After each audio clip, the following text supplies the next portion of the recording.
Halo teman-teman, selamat datang di Sumber Artikel.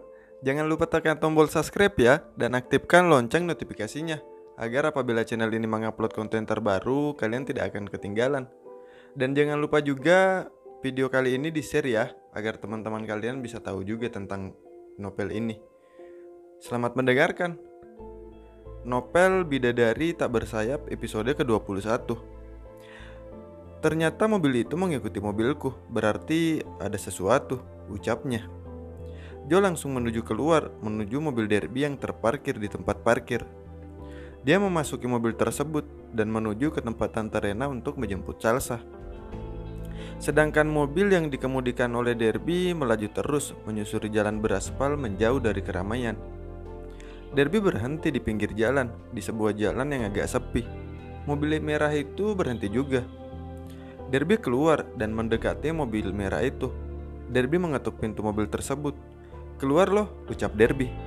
Namun pengemudi mobil merah itu langsung melajukan mobilnya, meninggalkan Derby yang hampir saja terpeleset. "Sial, siapa mereka? Aku samar-samar tadi melihat di balik kemudi mobil itu ada laki-laki."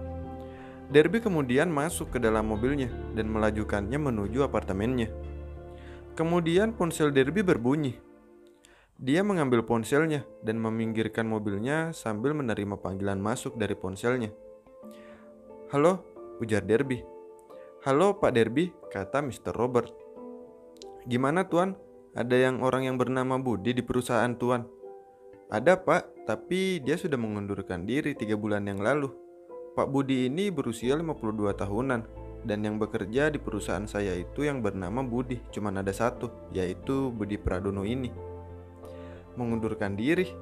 "Iya Pak Derby, menurut staf saya dia pindah ke kota asalnya," kata Mr. Robert. "Kira-kira Tuan tahu di mana kota asalnya Pak Budi?" "Di kotanya Pak Derby sekarang. Berarti dia pindah ke kota ini," gumamnya dalam hati. "Maaf Tuan, kalau dia pindah ke sini, apakah Tuan mengetahui alamatnya di sini?"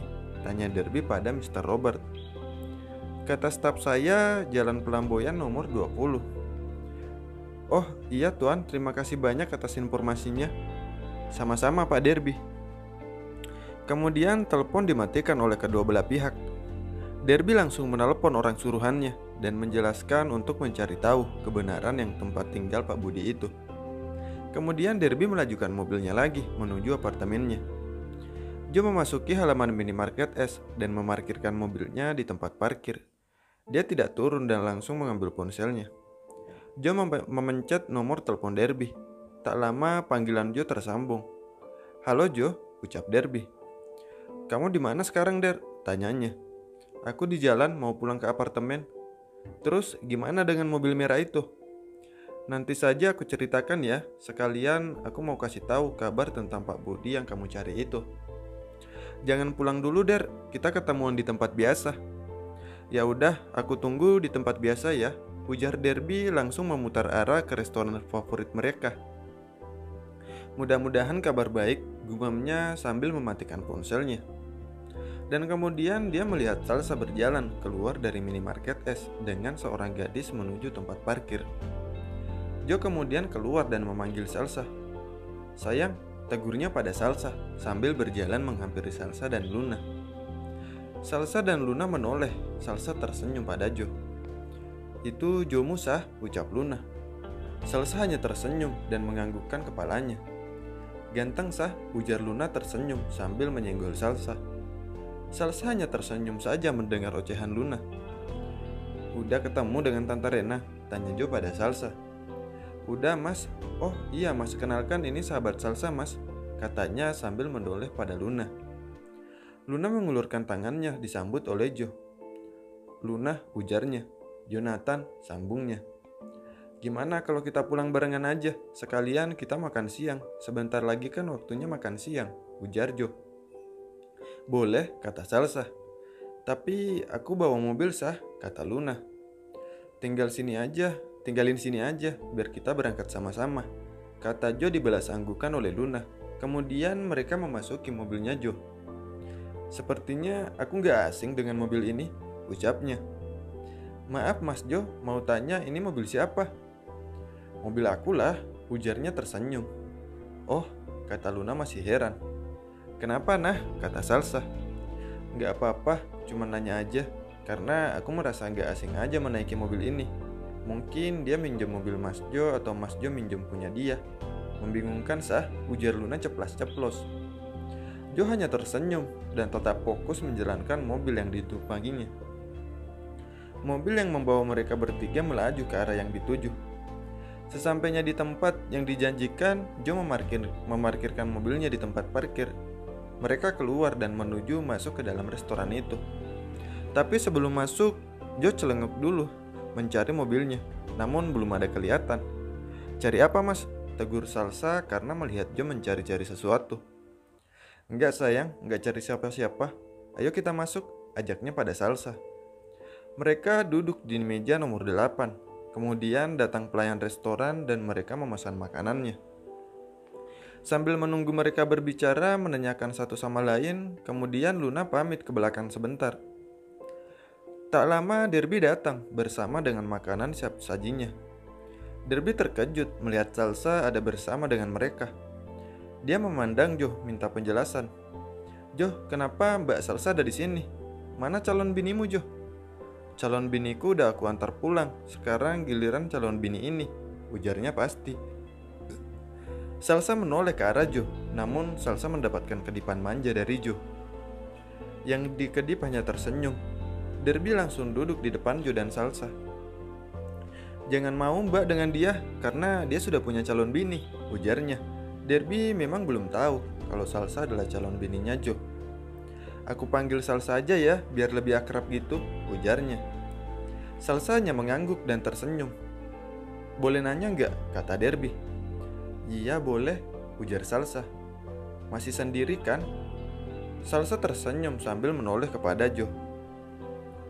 Jo malah menatap Derby penuh arti. Entah artinya apa itu, hanya Jo yang tahu. Sini aku halalin, ujar Derby sambil tersenyum melihat Salsa.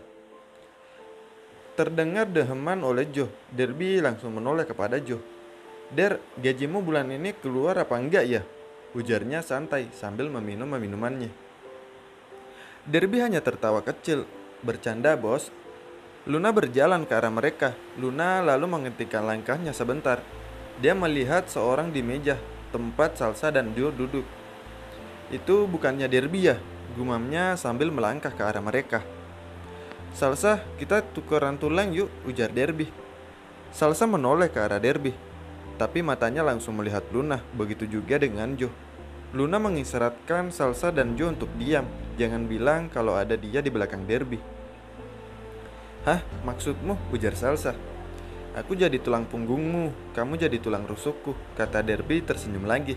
Tapi sayangnya senyum Derby menjadi teriakan kecil kesakitan.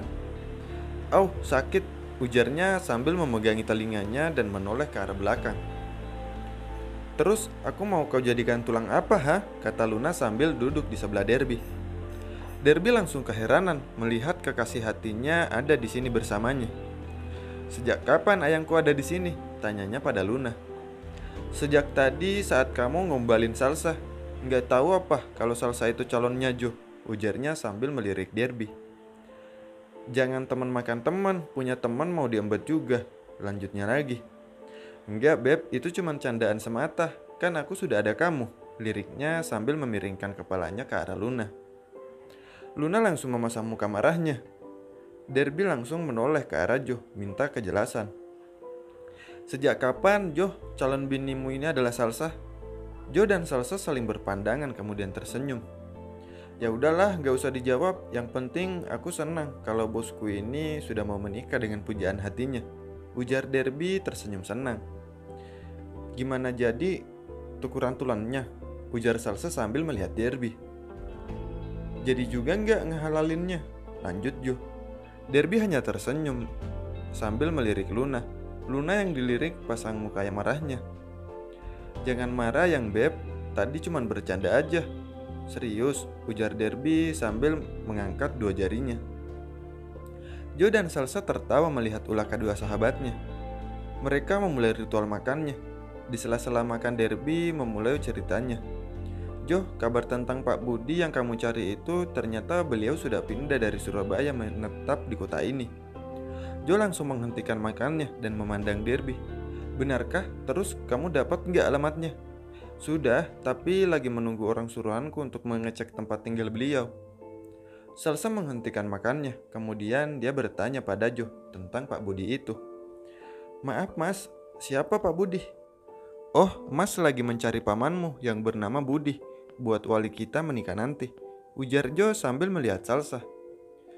Iya, dulu Bunda pernah cerita kalau saudara Bunda ada yang bernama Budi, tapi Salsa nggak pernah lihat orangnya. Kata Bunda, paman sering membantu keluarga Salsa.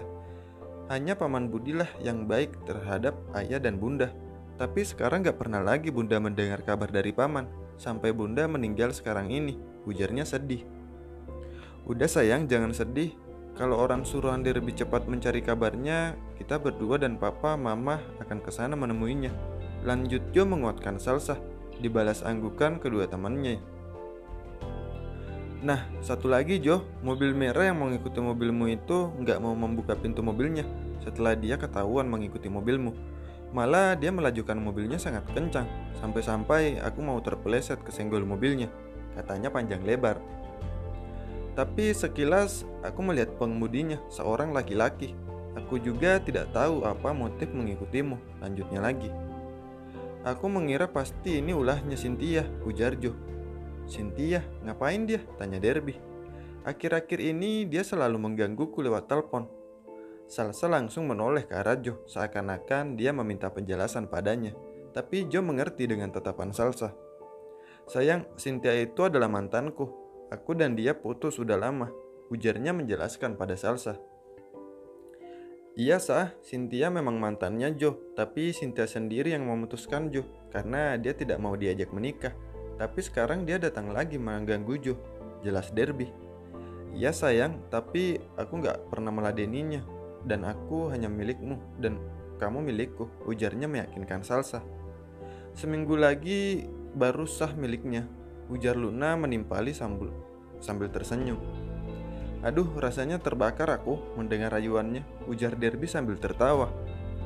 Joe langsung menoleh ke arah Luna dan Derby. Luna dan Derby langsung mendekat, mengangkat kedua jarinya sambil tersenyum. Salsa hanya tersenyum melihat ulah sahabatnya. Joe mengalihkan pandangannya ke arah Salsa, dan dia berharap Salsa percaya dengan apa yang dikatakannya tadi.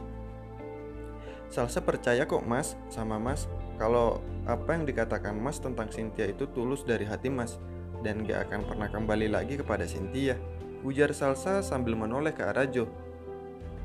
Joe tersenyum bahagia dan menganggukkan kepalanya.